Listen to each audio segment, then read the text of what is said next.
the key to successful mergers and acquisitions, co-facilitated by Human Synergistics International and the Wisconsin School of Business Center for Professional and Executive Development. Welcome. I'm Jeremiah DeGullen, Director of Corporate Learning for the Center for Professional and Executive Development, and I'll be your host for today's webinar. Before we turn things over to our presenters, I'd like to share with you a quick word about our organizations. The Wisconsin School of Business Center for Professional and Executive Development partners with individuals and organizations to enhance performance and productivity through professional development programs, certificates, coaching, consulting, and assessments. Professional development programs are delivered on-site at the Fluno Center in beautiful downtown Madison, and we now offer online programs facilitated by instructors with practical real-world experience.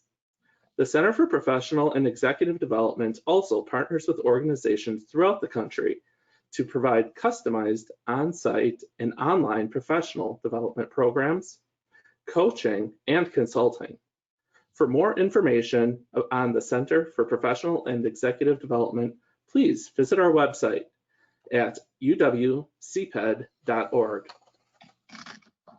With almost 50 years of experience in the field of organizational development, Human Synergistics specializes in developing and providing tools, information, and proven change strategies that help enable individuals to reach their potential, groups to realize synergy, and organizations to achieve sustainability. Their dynamic team helps you and your organization or client organizations to develop effective leaders, innovative teams, and positive workplace cultures. A recording of today's webinar will be sent to all registrants later this week. If you have any questions that you'd like to ask during today's session, you can submit those questions by using the questions box on the sidebar, and you can expand or collapse the sidebar using the orange arrow. We'll use questions that are submitted during the question and answer at the end of today's webinar. Also, throughout the session today, our co-presenters will have some questions and polls for you. You can respond to the polls on screen, respond to the questions using the questions box. Today, we're excited to have Alysun Johns, Director of Culture and Leadership for Human Synergistics International, and Tom O'Rourke, Program Advisor for the Center for Professional and Executive Development, with us today. Alysun currently supports the development of integrated solutions for clients and consulting partners. She leads consulting and coaching services for individuals, leaders, teams, and organizations.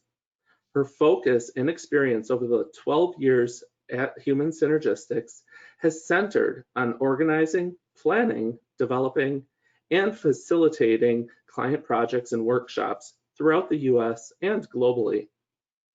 Tom O'Rourke designs and leads organizational consulting projects and teams focused on M&A, change management, strategic planning, workforce planning, talent management, organizational design, employee retention, and building the consulting skills of his clients, serving companies of all sizes from startups to Fortune 500 companies.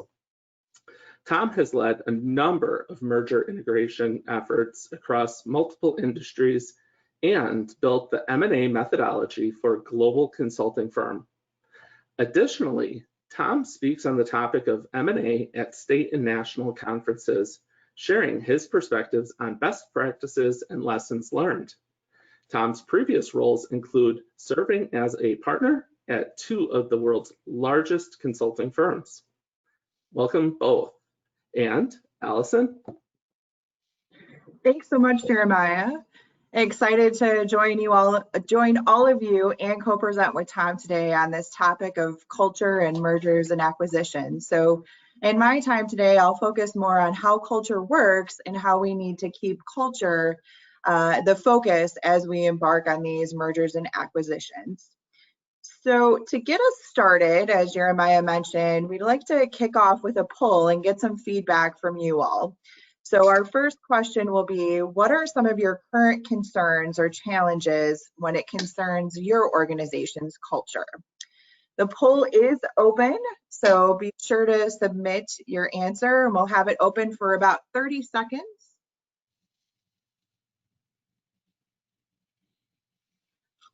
See, we already have some responses coming in. Looks like a heavy focus right now on teamwork and collaboration, as well as engagement and performance. About 35% around teamwork and collaboration, and 29% for engagement and performance, with the other three in a tie around innovation and adaptability, diversity and inclusion, and customer or employee experience. So we'll go ahead and close out that poll. Thanks for your feedback there.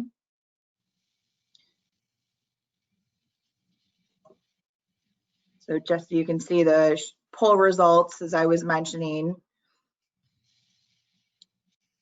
And teamwork and especially engagement are so key as we look at integrating cultures together within this topic. So thanks for the feedback from everyone there. We'll close out those poll results. Thanks so much.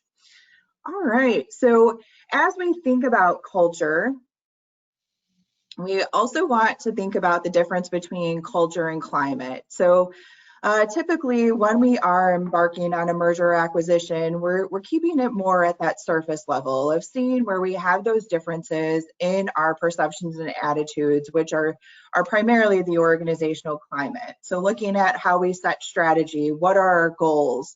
What does teamwork look like within the organizations? How have we been tracking and measuring employee engagement as well as satisfaction?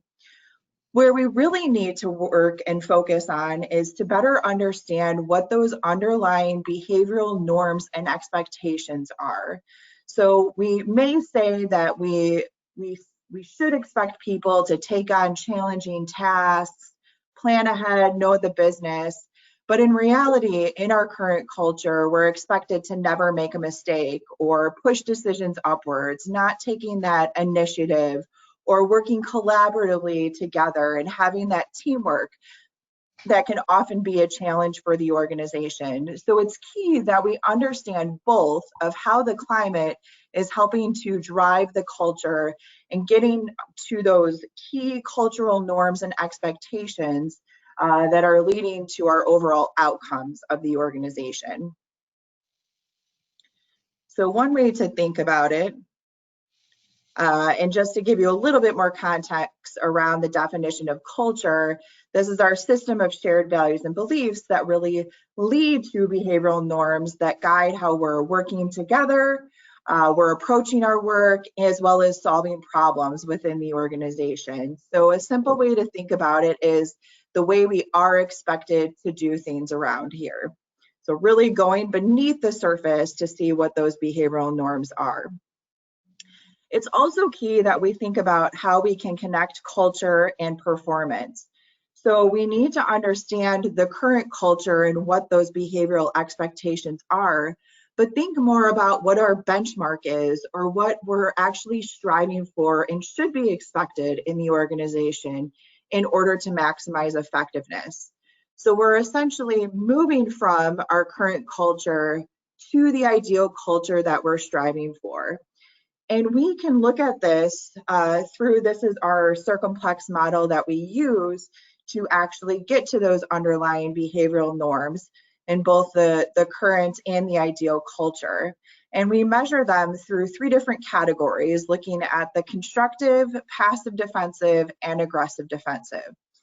So the passive defensive, if we start there, those are actually, it's people are expected to go along with others accept the status quo, conform, push decisions upwards, maybe follow orders even when they're wrong. So it leads to more conformity and less accountability of individuals, because we're more of a waiting culture, and leading to more negative outcomes because we're not keeping up with the competition out there. We're just playing it safe, especially through our interactions with people. Where with the aggressive defensive culture, now we're expected to oppose new ideas, control others, maintain our power base. We're competing internally rather than externally, and expected to never make a mistake. So now we have more of that task emphasis where we can have varied outcomes or a little bit more volatility within the organization, because we're expected to focus primarily on tasks in a more safe space. Where with the constructive norms, this is actually what we're striving for, and what we see with our research, that it leads to the greatest organizational effectiveness, because we're focused on and expected to pursue a standard of excellence, be more innovative and creative, communicate ideas, help others to grow and develop and collaborate with others, and really encourage more healthy discussion and willingness to try things. So this actually leads to more positive outcomes and effectiveness. So especially when we think about an ideal culture, we have more emphasis on those blue or constructive styles, with less emphasis on the passive defensive or aggressive defensive norms. So this is our How Culture Works model, and in theory, we have over here on the left-hand side our ideal culture for the organization. So we're aligning this to our values and our strategies, and you can see it has more of a focus on the constructive that I was mentioning, with very little on those defensive styles. So if all is in alignment, then our current culture over here should match. You see these profiles are the same, which then leads to greater role clarity. People are engaged, they're not as stressed. We're able to work collaboratively within our own teams as well as with other teams. And we've got a greater emphasis on quality at both the department and organizational level, as well as we're able to adapt to the market. But in practice, oftentimes we have that same ideal culture, yet now our current culture does not match, and we have a disconnect. So this is where that organizational climate comes into play, because we want to understand how our climate, so looking at employee involvement, our HR systems around training, use of rewards, the job design, do we have autonomy and variety in our roles, as well as the leadership skills and qualities and communication, how those are currently reinforcing this more defensive current culture, which is now leading to more negative outcomes. So we actually have more role conflict and stress within our individuals. We're not collaborating within our units or with other units in the organization, and quality and adaptability are impacted. And so we need to understand both, so that we can target those outcomes like you all were mentioning around teamwork and collaboration, as well as engagement, to be able to see what we need to shift within the current culture and the behavioral norms, and use the climate as our levers for change to help us move to the ideal culture. Now, what does this all mean in a merger and acquisition situation? And so we have this same example of the How Culture Works model, getting to see the differences between the ideal and the current culture. So we want to be able to understand the similarities and the differences, and really align on what is the ideal culture for our new organization. How are we coming together? What should be expected? And then we need to look at the current culture and where those differences are amongst the two organizations per se. And it's not pitting one organization against the other, it's learning what's working, what's not working, where we have, similar structures or systems in place, as well as where there may be opportunities or we need to create a new system. So we want to be able to measure and give that context, because by having this data and informing us of what are those underlying norms, and looking at the climate to see in terms of the operating model where there may be differences, it can help us to inform decisions more effectively to really get to the underlying ideal culture and really where there may be beliefs and assumptions that we need to address. So having that, especially early on in these integrations, is key to make more informed decisions in an organization and lead to greater effectiveness. So here's just an example of what an ideal and current culture, how it may vary. So for example, with this organization, this is a sample organization, their ideal culture, the strongest expectations were around those constructive styles. And the primary and secondary styles, so the strongest extensions, were the achievement and humanistic encouraging. So people should be expected to know the business, pursue a standard of excellence, help others grow and develop, and be a good listener. Now, the current culture, we have more of a gap. So we have more emphasis on those defensive styles. So now the primary style is avoidance, and the secondary style is conventional. So going from people should be expected to pursue a standard of excellence, now people in reality are expected to push decisions upwards, take few chances, always follow policies and practices, make a good impression, not rock the boat. So really, we've moved away, and we need to understand how we can move from these more passive defensive expectations into more of these constructive achievement and humanistic encouraging expectations. Just wanted to touch on these briefly too. We can get very in-depth in understanding the outcomes from both organizations at all of those levels I was mentioning before in the How Culture Works model, with the organizational, group, and individual levels. We can look at those in more details to help inform the areas we need to focus on in order to improve our outcomes across the broader and new organization, as well as take a deeper look into the causal factors or the climate areas. We measure 31 with our survey to be able to inform more of those decisions that I was talking about earlier. So I want to share just a few examples of approaches that we can take by really focusing on the culture as we integrate these organizations together. So these come from our CEO, Robert Cook of Human Synergistics, and Edgar Schein, who is the culture guru. He's been working with us, and we've been collaborating with him over the years. So culture is built through shared learning and mutual experience, and it's transmitted through climate factors, including observed behaviors. And so the first example I'm going to share is around a larger retail organization that they were combining two organizations together and had to look at how they could create a new store operating model. And so they also had to look at how they could implement this model across all locations, which was a wide geographic reach. So they utilized our surveys, the organizational culture inventory, as well as the organizational effective inventory, and combined that with qualitative data. So numerous interviews were completed with leadership team members, as well as focus groups across various levels within both organizations.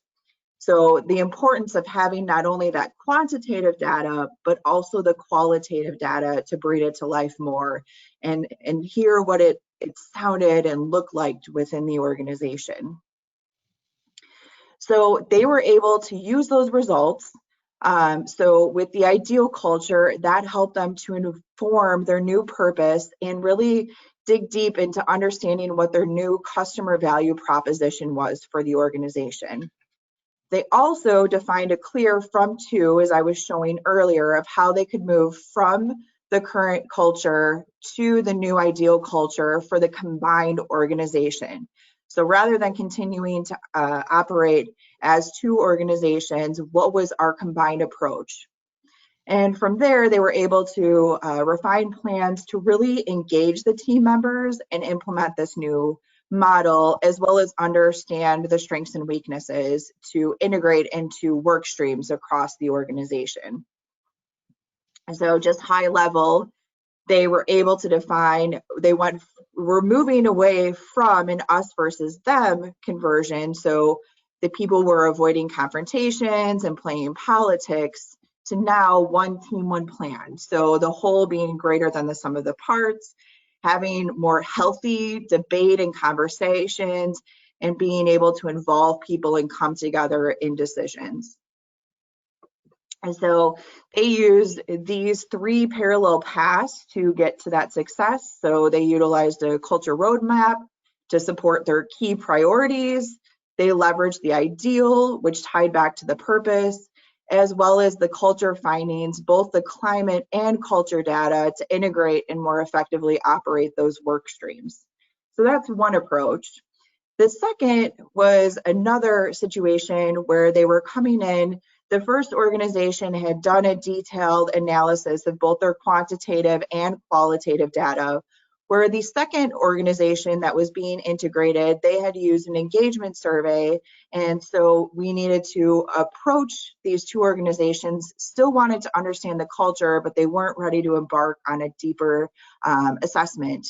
So we were able to use qualitative data to compare the results of both organizations and be able to facilitate some integration meetings and keeping culture central in these discussions. So this is just a high level of where they were able to understand the similarities and differences, and where there may be flashpoints that would potentially affect how they would be integrating together. So had some really healthy discussion and debates of where those flashpoints were and what were the key priorities that they needed to address to be able to identify the most significant next steps.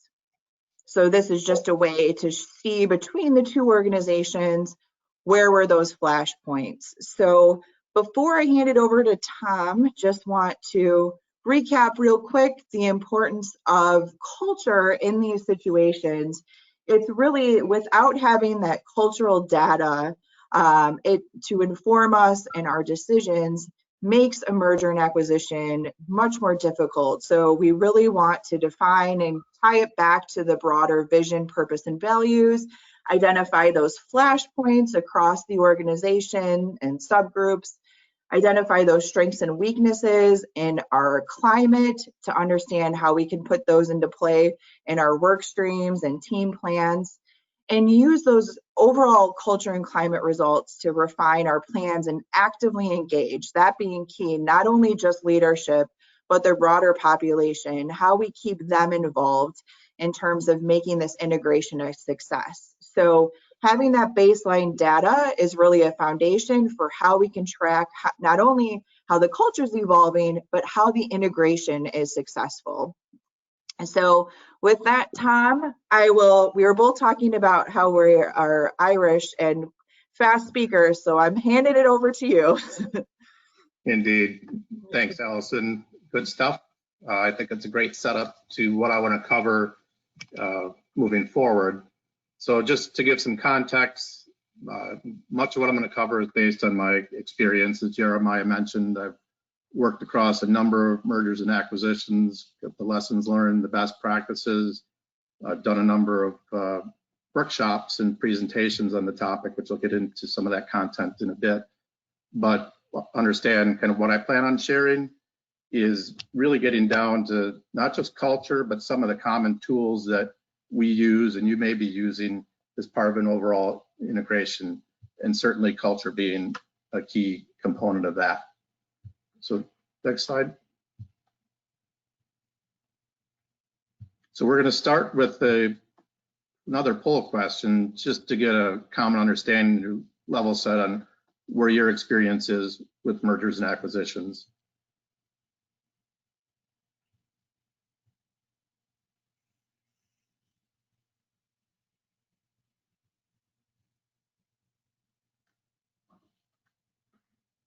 And it looks like quite a few have experienced a merger acquisition in the past, where we've got about 63% that have experienced it. 16 have never experienced, and then about 10% will be experiencing or are currently going through a merger acquisition. Okay. So sounds like we've got kind of an experienced group here, but others are still in various stages of familiarity with M&A, which is good, because what I'm going to share with you, hopefully those with a lot of experience can pick up and maybe use some of the tools and approaches we'll be introducing. And for those of you who are new to M&A, provide additional context based on my experience. So if you move to the next slide. Okay, as I mentioned, just want to share some perspectives on culture and M&A. So you'll see a culture theme going throughout the discussion to tie back to Alyson's introduction of culture and how we best use them in M&A. I'm going to introduce a framework, one that we use at CPED. And when I use the term CPED, that stands for the Center for Professional Education and Development. UW, as Jeremiah mentioned earlier. Discuss some lessons learned and best practices, and then most importantly, answer any questions you have at the end. So as Alysun mentioned, I'm going to kind of go at a steady clip here, and then we can open it up for discussion. So a little bit about myself. What you're seeing on the slide represents my experience in the very first M&A engagement I worked on. We went to a client meeting, we set up a session with the acquiring company CEO, and we talked about the concept of cultural assessment. And this is what we heard. So, and this is verbatim. Our customers are the same. We're located in the same geographic market. Our employee bases are the same. Therefore, our cultures are the same. Why would I want to do a cultural assessment? Not only had we been told by the CEO these comments, but they'd actually published it when they announced their merger, published it to their employees. And this is always, and I'm sure many of you may have experienced this, my takeaway was, and this is, fortunately was very early on in my career, is that there are a lot of different paradigms and thoughts around what culture is and why it's important. And so with this CEO's definition and everything that Alysun just talked about, kind of blew that out the window. It's like that this was their definition. So I think understanding our clients and their views and defining what culture and M&A is all about is a critical first step. I might add that this was many years ago when I had that first experience. Okay, so they teach us in consulting school never to lead with a negative. And so I'm going to talk about why mergers and acquisitions fail up front. I'm going to bookend this at the end to talk about some leading practices, but you can see through this list, and these aren't in any particular order, but poor cultural fit, you're going to hear that theme time and time again through my section on the criticality of cultural congruity. Some other ones to highlight here that I see happen quite often, the loss of momentum or focus in a merger. So everybody starts out, everybody's very excited, things get protracted. I worked on a merger a number of years ago where it was a 24-month period from the time that they announced the merger till the time that we actually got things up and running in the future state organization. So maintaining the momentum, the focus on speed, cohesiveness of the team. I'm sure many of you, because we have a very experienced group on the call, have seen manifestations of these factors. So I'm going to go a little deeper in some of these as we move forward.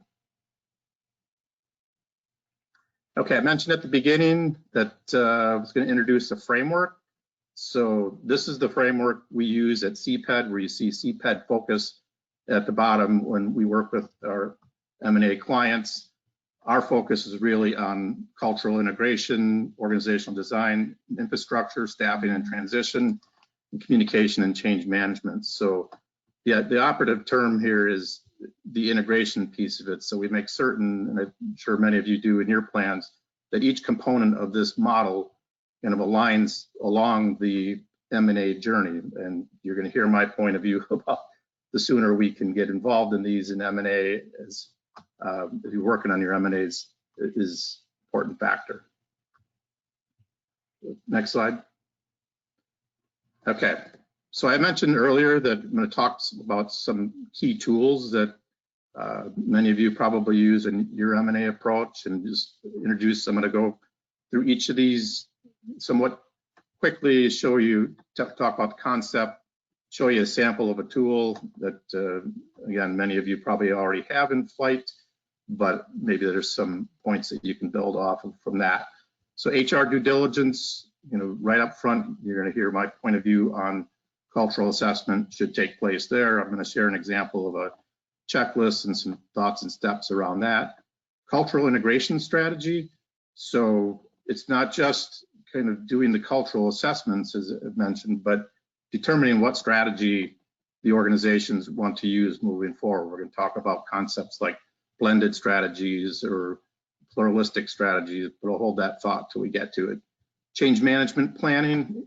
Change management, as many of you, or hopefully most, if not all of you, are aware, is a critical component of M&A. So having a really robust plan is important. I'm going to introduce a couple tools that you might find helpful.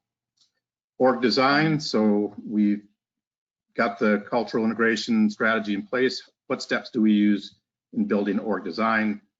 And then staffing and selection. Okay, we built the model, the org design. What consistent approaches are we going to use to staff it? And then lastly, key player retention planning. I'd say this is probably one of the most overlooked elements of M&A. And so I'm just going to share with you an example of a tool that we use. All right, a bit on HR due diligence.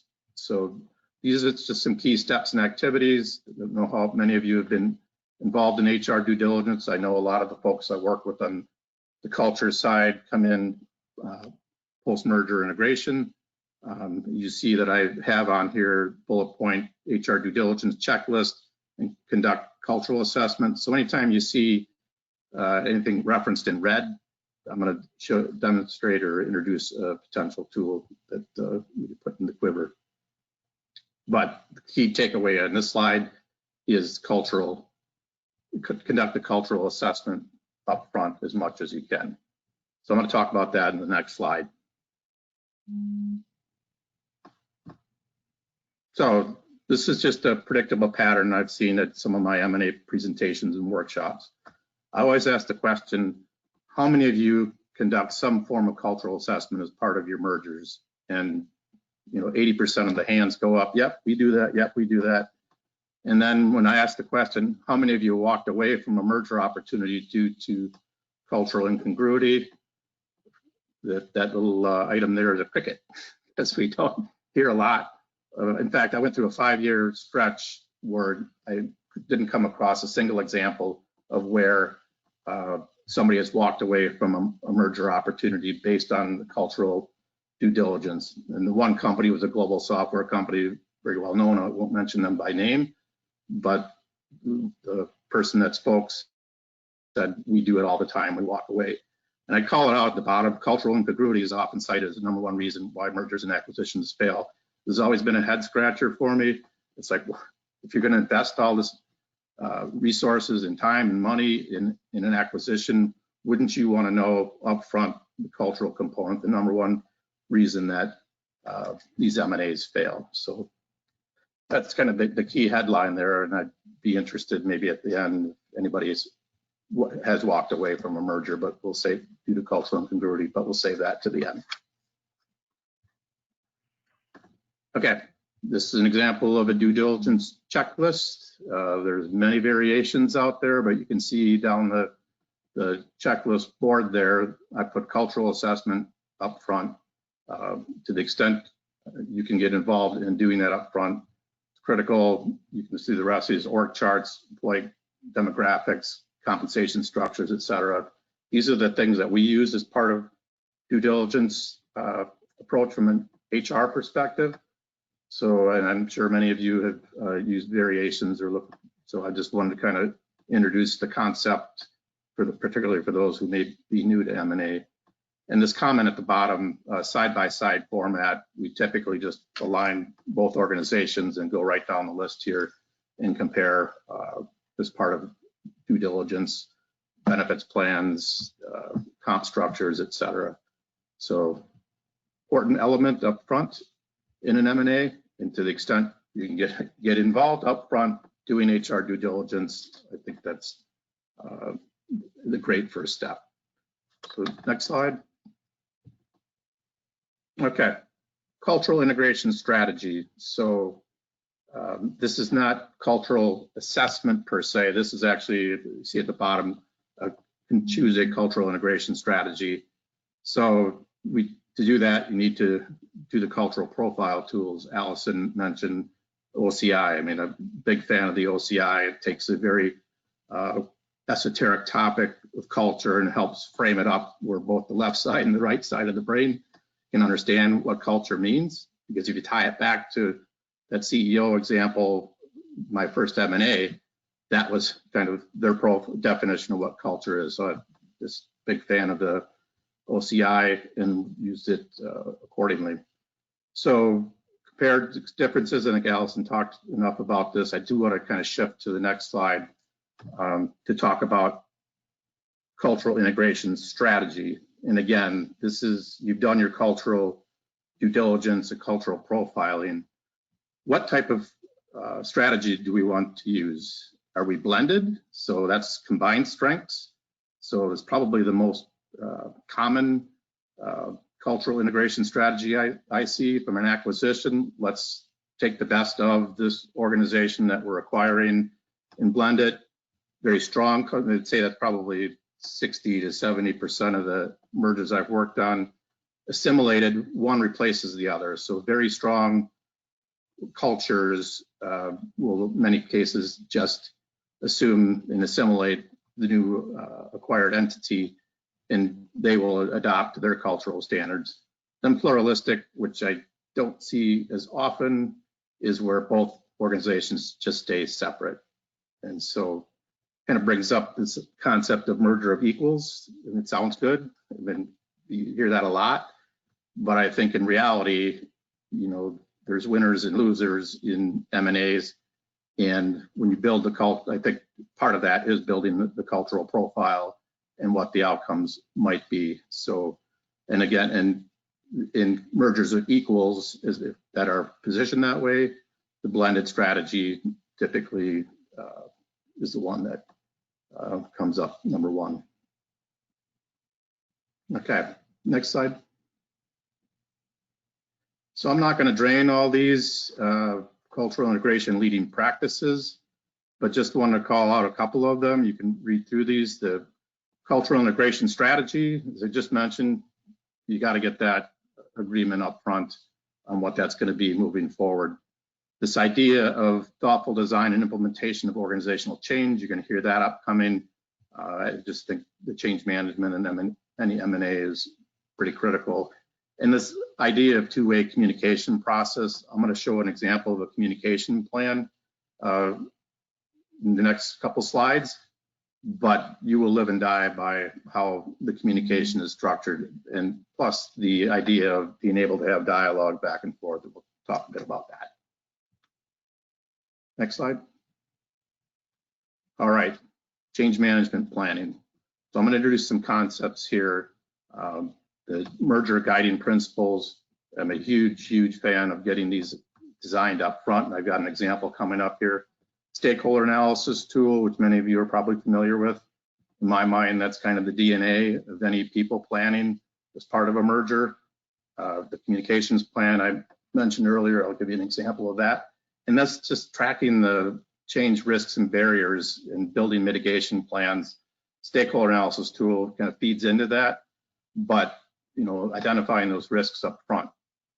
Offer executive communication coaching. I thought about taking this bullet point out, but my experience has been that you, believe it or not, many execs are not good communicators. It's probably Captain Obvious, so we always talk about providing some level of coaching as you begin the communication process of a merger, and routinely evaluate the effectiveness of communications via pulse surveys. So Alysun referenced pulse surveys. I'm a big fan of those. We assign those in the work we do post-merger integration to various M&A milestones, and I'll talk a bit about that in the next couple slides.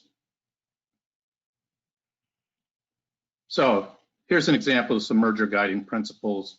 Again, I'm not going to read through all of these, and the genesis of this slide is I took some of what I thought were the best of from merger guiding principle sessions I've run over the years.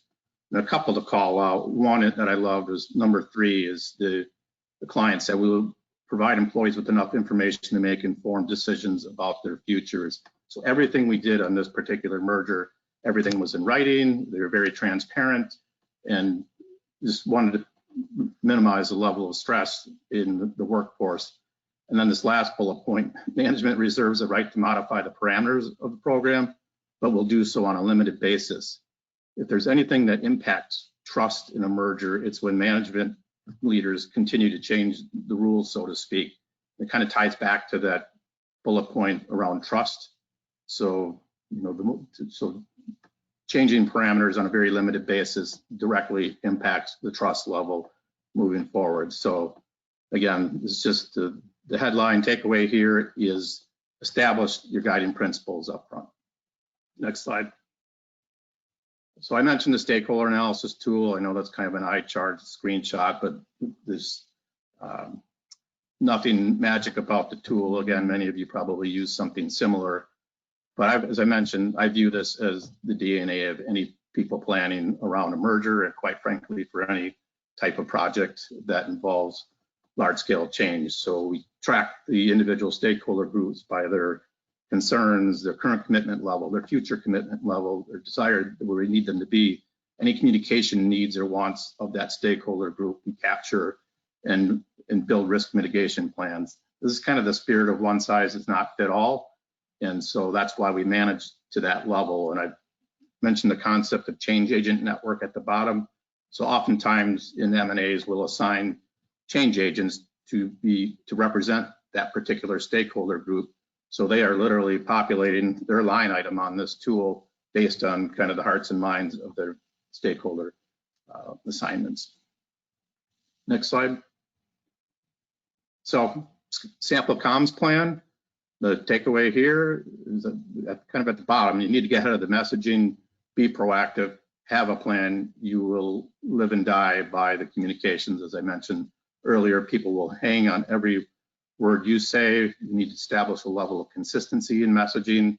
And my experience is having a tool or something along these lines to capture and be proactive, know what's coming ahead, and then somebody running the consistency and messaging is pretty critical. Okay. All right, a little bit on org design. So to the extent that folks on the call get involved beyond just the culture piece, but more into design, these are some key steps that we would normally use in an M&A process. We got a line on org design principles. I'll talk about what those are here shortly. Felt functional design, identify spans of control. I got a screenshot of a span of control tool that we'll talk about in a bit. But really just kind of having a key process to build out org design. I think if there's a takeaway from this, it's that you need to have a defined plan on how you're going to build it. Don't do it on the back of the napkin. And for those of you playing along at home, that's supposed to be a screenshot of a backup napkin with some org design scribbled on it. But I've seen as much of that as I've seen the planful way of doing org design. So next slide. All right, so this is just our approach to strategy and structure alignment that we use at CPED, and I'll just kind of talk through very quickly. This is a process, and so we start with the merger strategy, and the theory is strategy drives operating model drives structure, structure drives roles drive competencies, competencies define performance metrics. So that's kind of our view on how to drive organizational design. And then below those boxes, really kind of take the concept that you see along the top of the red chevrons, is to cull it down. What exactly are we going to do from an org design perspective? Translate strategy into requirements, develop a conceptual design, develop the detailed design, and then build the transition planning and implementation. So next slide. So this is the org design checklist. It's not all inclusive. It's just kind of things that we keep on our screen when we're doing org design. So I talked about strategy, what are the design principles. I'm going to go through that in a second. How will L1 and L2 roles be staffed? Are they appointed? And that's level 1, level 2, leadership level. Posted. My experience has been most L1 and L2 roles are appointed, but having that established from a design perspective is critical. What is preferred spans of control in the new company? So there's not a one-size-fits-all approach to spans of control. So we take kind of let's look function by function. Some areas might have greater spans and others less, but I'll walk through that in a second. Spans of control tool that will show. So next slide. All right, I mentioned org design principles, and so for many, this might be familiar to many of you, but what we do, the purpose of org design principles is to really help evaluate the future state model against design principles that are critical to the new organization. So things like customer focus, career path, ease of doing business. Those are some of the factors that are listed below in this chart. So typically, you'd have people go through, administer a survey, they'd rank order the design principles, and then we generate a scorecard to focus on. That's why that red box is around those 5 highly rated principles, because that's what we would then use to focus and evaluate, create a scorecard and evaluate the future state operating models, proposals against those design principles.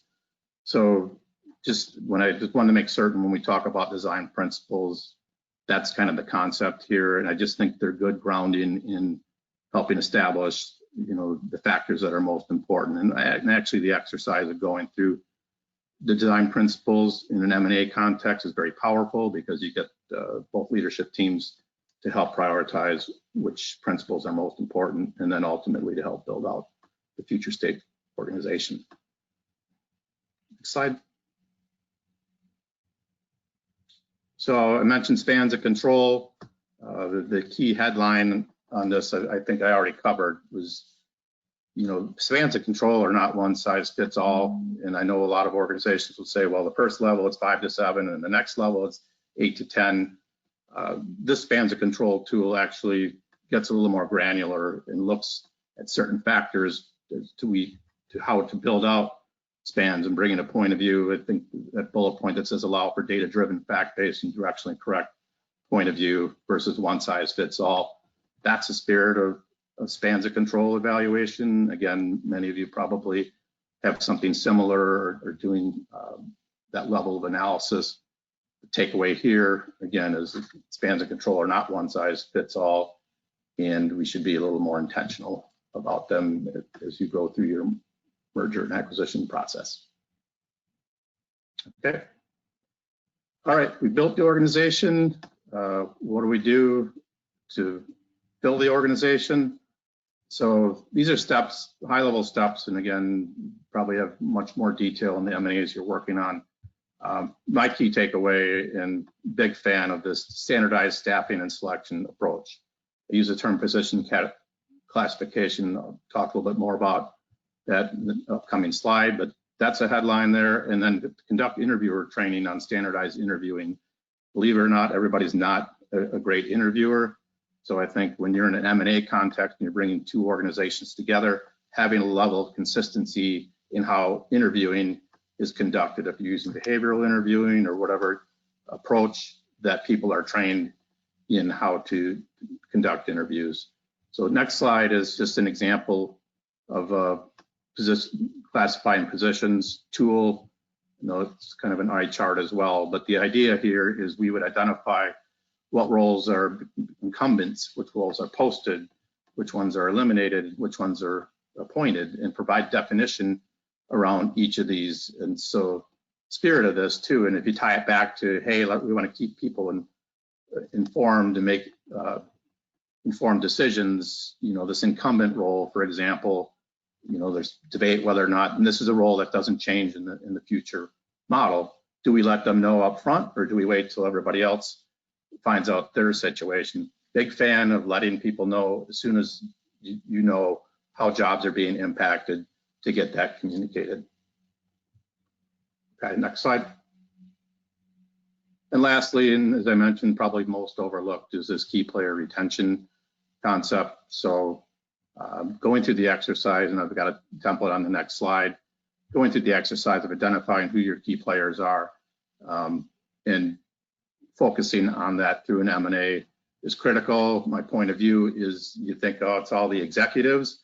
Well, in reality, you got to look at, you know, key skills and things that are important to the organization that goes beyond just the leadership level, and that short and long-term strategies idea. In some cases, clients I've worked with, we got project teams in an M&A that we need to retain throughout, and build retention plans accordingly.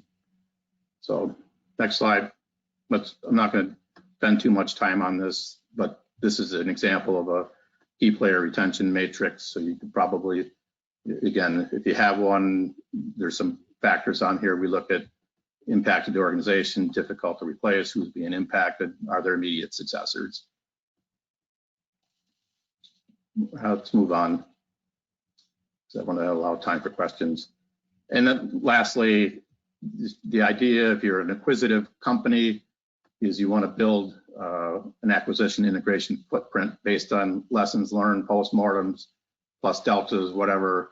But a number of companies we're working with, this is their ideal. They want to be able, they're very acquisitive. They want to be able to replicate as often as possible. And that's driven by previous experience, and as you hone in on the plan. Then lastly, as I mentioned, I'm going to close with the bookend on 10 factors that drive successful mergers. I think I've covered most, if not all of these. One I didn't cover was second to last. Don't appoint two people to run a single function. I know there's a lot of proclivity, people that want to do that in M&A. My experience, it doesn't work. I've never seen that successful. And so, and again, the rest of these, I think we've already kind of addressed. So the spirit of 1 + 1 = 3. We want to get a lot out of our merger and become a better organization. These are some factors that you might want to take into consideration. And these are in no particular order either. So that having been said, that concludes my prepared remarks. So I'm going to turn it back over to Jeremiah or Alysun. Thank you, Tom, and thank you, Alysun, so much. And we did have a number of questions that had come in throughout the webinar today. So Alysun, I'm going to circle back to you. Can you talk a little bit more about flashpoints? Sure. So the flashpoints, I know I covered those briefly, but those are, as we're taking a deeper dive and understanding the differences or similarities, especially around the operating model. So looking at things like goal setting, our reward systems, some of our communication, both upward and downward, looking at where there are strengths as well as weaknesses. So, or differences, I should say, across the two organizations. We're calling where there are those differences or weaknesses, those would be a flashpoint that we need to address to be able to build upon the one strength or how we collectively come together to identify a new approach or more effective approach to those various operating models and structures. Thank you, Alysun. And Tom, we had a question that came in that I think fits well for you. So how do you work with leaders to address leaders that may no longer fit with the new culture? I mean, that comes up quite often. It's a good question. So, I mean, my experience has been you need to see the behaviors of the new leaders, and let's assume that it's very clear that they're not aligned with the new culture. And I think at some point tough decisions need to be made. I always give, when we work with clients, give leaders a chance to come around. But if they don't come around, then there's always alternatives on the horizon. So, but I do think, not just assuming somebody's not aligned with the culture, but having real examples of it would be important before took any other action on either working on them to come around or perhaps exiting. Well, thank you. And I'll throw this question out to the both of you. It came up multiple times. For the pre-acquisition analysis, what are some of the tools, assessments that you might use during that analysis, during that process that your organization's going to go through when looking at a merger opportunity? Well, I can start. I mean, that was kind of the spirit of the HR due diligence checklist. That would be taking place pre-close.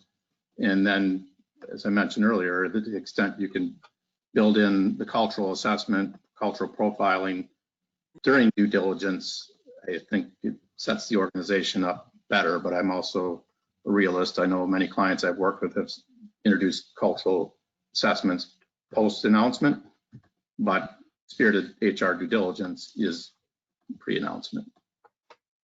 Yeah, I would just, I align with you on that one, Tom. If you can do it prior to it or very at the beginning of it is key. I would also say any archival analysis as well, just other data that they have from engagement or other surveys that they've done, as well as more qualitative. So having those interviews or other focus groups to gather some preliminary information if they aren't quite ready to do a deep dive into the culture. And I want to mention too, just to reiterate this again, is that we don't want to look at culture, and I think Tom, you spoke to this a lot as well, that culture is not a separate step of an M&A. It is all integrated together. So it's not how we get our systems aligned. We do these other processes.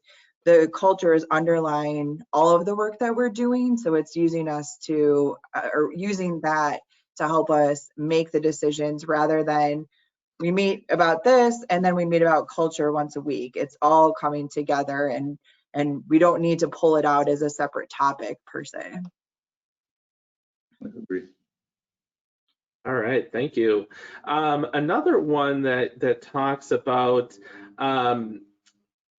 is not at the organizational level, but a lot of times organizations go through reorgs.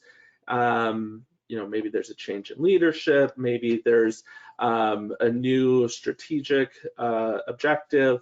And can you talk about how you can use different tools, assessments while doing reorganizations and within subcultures that might be coming together within a singular organization? You want me to take that one, Alysun? Sure, I can chime in as needed. Yeah, so I think some of the tools that I talked about in the context of post-merger integration, those 6 buckets we went through, I think all of those apply to any type of organizational transformation or change, maybe outside of the HR due diligence. But I think the stakeholder analysis, the org design, how are you going to structure the new organization, et cetera, I think those are the types of tools that we would leverage beyond just an M&A context. Alysun, I'll let you speak to the cultural component of that. Yeah, I will. And I think subcultures are a huge piece of it, because we want to understand more broadly, the organizational differences, but as well as what there may be subcultures and how we bring departments together, or, leadership teams that was referenced earlier. So I think not only looking at the broader picture, but starting to dig into the differences of those subcultures and where we can play upon some of those strengths as well as we integrate the two together.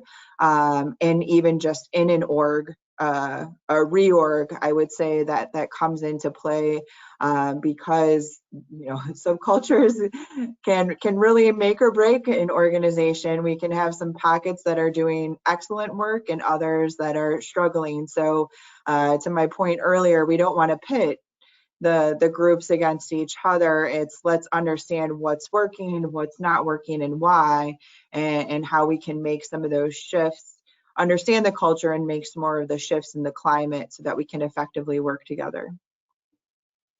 Thank you, Alysun. Thank you, Tom. I have one last question. I think it's a really important question to ask right now as organizations are feeling the pressures of survival. They're feeling the pressures of being able to grow within our current environment. As organizations are putting a lot of pressure on their people to perform, can you talk about the impact that has on the organization's culture and climate? And is there anything that organizations can do while putting the foot on the gas pedal right now? I can take an initial stab at this one.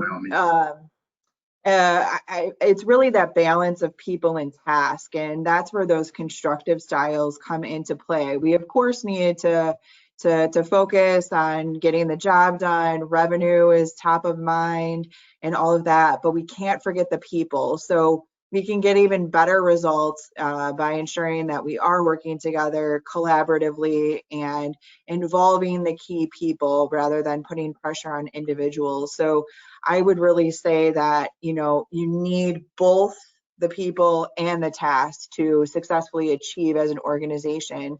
And right now, with everything going on, I'm really seeing that teamwork and collaboration, although it was our #1 challenge from the poll earlier, that has been more top of mind than other crises or challenges that we've faced.